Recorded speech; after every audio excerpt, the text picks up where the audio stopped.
திமுக மற்றும் கூட்டணி கட்சியினர் திரளாக கலந்து கொண்டனர்.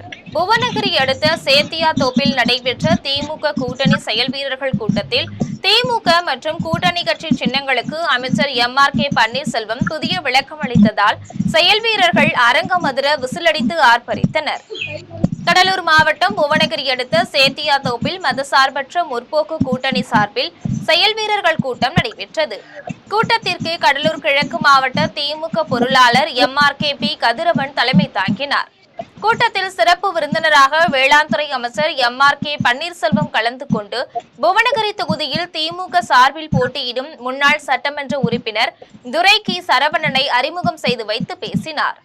அப்போது மதசார்பற்ற முற்போக்கு கூட்டணியின் செயல் வீரர்கள் வீடு வீடாக சென்று வாக்கினை சேகரிப்பது குறித்தும் பெரும்பான்மையான வாக்குகள் பெற்று வேட்பாளரை வெற்றி பெற செய்வது குறித்தும் நிர்வாகிகளுக்கு பல்வேறு ஆலோசனைகளை வழங்கினார். அப்போது பேசிய அமைச்சர் திமுக மற்றும் கூட்டணி கட்சி சின்னங்களுக்கு புதிய விளக்கத்தை அளித்தார்.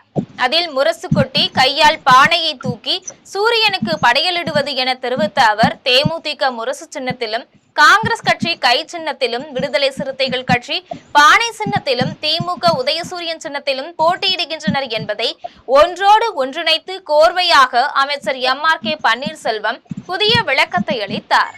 அப்போது அரங்கத்தில் கூடியிருந்த திமுக மற்றும் கூட்டணி கட்சி நிர்வாகிகள் அரங்கமதிர விசிலடித்து ஆர்ப்பரித்தனர். இதனைத் தொடர்ந்து அமைச்சர் MRK பன்னீர்செல்வம் நிர்வாகிகளுக்கு பல்வேறு ஆலோசனைகளை வழங்கினர். இந்த காங்கிரஸ், தேமுதிக, VCக, கம்யூனிஸ்ட், மதிமுக, மக்கள் நீதி மய்யம் உள்ளிட்ட பல்வேறு கூட்டணி கட்சி நிர்வாகிகள், தொண்டர்கள் பலர் கலந்து கொண்டனர். முதலமைச்சர் MK ஸ்டாலின்